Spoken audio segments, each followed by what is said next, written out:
Hello friends, പുതിയൊരു റെസിപ്പിയുമായിട്ട് ഞാൻ വന്നിട്ടുണ്ട്. ഇലയട എല്ലാവർക്കും ഇഷ്ടമല്ലേ? പയർ നിറച്ച ഇലയട ഉണ്ടാക്കിയിട്ടുണ്ടോ? ഞാനിന്ന് പയർ നിറച്ച ഇലയടയുടെ റെസിപ്പിയാണ് ചെയ്യാൻ പോകുന്നത്. ഈ റെസിപ്പി ചെയ്യാൻ വേണ്ടി ഞാൻ ഇന്നലെ രാത്രി തന്നെ ഒരു കപ്പ് ചെറുപയർ കുതിർക്കാൻ ഇട്ടിട്ടുണ്ടായിരുന്നു. ഇതിപ്പോൾ രാവിലെ ഇതാ നന്നായിട്ട് കുതിർന്ന് വീർത്ത് വന്നിട്ടുണ്ട്. ഇനി ഈ ചെറുപയർ ഞാൻ ലേശം ഉപ്പിട്ട് വെള്ളത്തിൽ പുഴുങ്ങിയെടുക്കാൻ പോവുകയാണ്. ഇനി നമുക്ക് ശർക്കര ഉരുക്കിയെടുക്കണം. ഞാനിവിടെ ഫ്ലെയിമിൽ ഒരു ഉരുളി വെച്ചിട്ടുണ്ട്. ഇതിലേക്ക് ഞാനൊരു 350 ഗ്രാം വരുന്ന ഒരു ഉണ്ട ശർക്കര പൊട്ടിച്ചത് ഇട്ട് കൊടുക്കുകയാണ്. ഇതിലേക്ക് അല്പം വെള്ളം ഒഴിച്ചു കൊടുക്കാം. ഇത് തീയിലിരുന്ന് മൊത്തം നമുക്ക് ഉരുകി കിട്ടണം.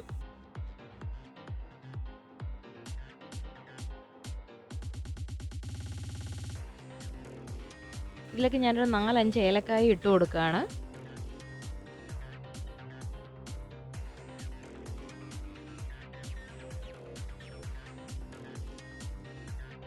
ഈ സമയം കൊണ്ട് നമുക്ക് അരിപ്പൊടി കുഴച്ചെടുക്കാം. ഞാനിവിടെ 3 കപ്പ് അരിപ്പൊടി എടുത്ത് വെച്ചിട്ടുണ്ടായിരുന്നു. ഇതിലേക്ക് 1 കപ്പ് ഗോതമ്പ് പൊടി ഇട്ട് കൊടുക്കുകയാണ്. ലേശം ഉപ്പ് ചേർത്ത് കൊടുക്കാം. ഇനി നല്ല തിളച്ച വെള്ളം ഒഴിച്ച് വേണം നമുക്കിത് കുഴച്ചെടുക്കാൻ. നല്ല തിളച്ച വെള്ളം അല്പാൽപ്പം ഒഴിച്ച് നമുക്ക് കുഴച്ചെടുക്കാം. ഞാനെടുത്ത പാത്രം അല്പം ചെറുതായിപ്പോയി. എന്തായാലും ഇനി ഇതിൽ തന്നെ അഡ്ജസ്റ്റ് ചെയ്ത് കുഴച്ചെടുക്കുകയാണ് കേട്ടോ.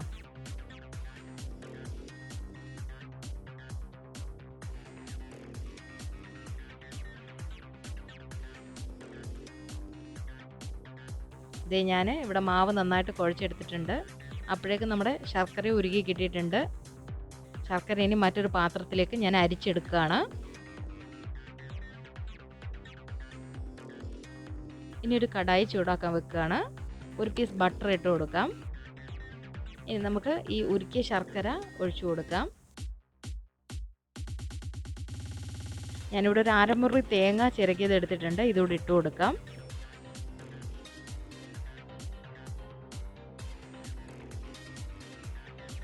ഇനി നമുക്ക് പുഴുങ്ങി വെച്ച പയർ ഇതിലേക്ക് ഇട്ട് കൊടുക്കാം. ഇനി നമുക്ക് ശർക്കര പയറിലും തേങ്ങയിലും ഒക്കെ നന്നായിട്ട് പിടിച്ച് മൊത്തത്തിലൊന്ന് ഡ്രൈ ആയി വരുന്നവരെ ഒന്ന് ഇളക്കി കൊടുക്കണം. അട ഉണ്ടാക്കാനുള്ള വാഴയില ഞാൻ കീറി വാട്ടിയെടുത്ത് വെച്ചിട്ടുണ്ട്. അല്ലെങ്കിൽ അട പരത്തുമ്പോൾ ഇല പൊട്ടിപ്പോകാൻ സാധ്യതയുണ്ട്. ഇവിടെ ഞാൻ ഒരു ബൗൾ വെള്ളം എടുത്ത് വെക്കുന്നുണ്ട്. നമ്മൾ പരത്തുമ്പോൾ മാവ് കയ്യിൽ ഒട്ടിപ്പിടിക്കുന്നത് പോലെ തോന്നിയാൽ ബൗളിലെ വെള്ളത്തിൽ ഒന്ന് കൈ മുക്കിയിട്ട് വീണ്ടും പരത്തിയാൽ നമ്മുടെ കൈ ഒട്ടിപ്പിടിക്കില്ല. എല്ലായിടത്തും ഒരേപോലെ മാവ് വരും വിധം അധികം കട്ടിയില്ലാതെ നമുക്ക് പരത്തിയെടുക്കണം. ഇനി നമുക്ക് ഉണ്ടാക്കി വെച്ച തേങ്ങ പയർ മിക്സ് ഇതിൻ്റെ പകുതി ഭാഗത്ത് നിരത്തി കൊടുക്കാം.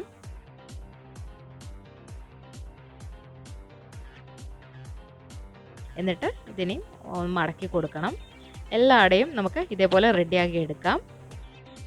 ഇനി ഒരു ഇഡ്ഡലി പാത്രത്തിൽ ഞാൻ വെള്ളം തിളപ്പിക്കാൻ വെച്ചിരിക്കുകയാണ്.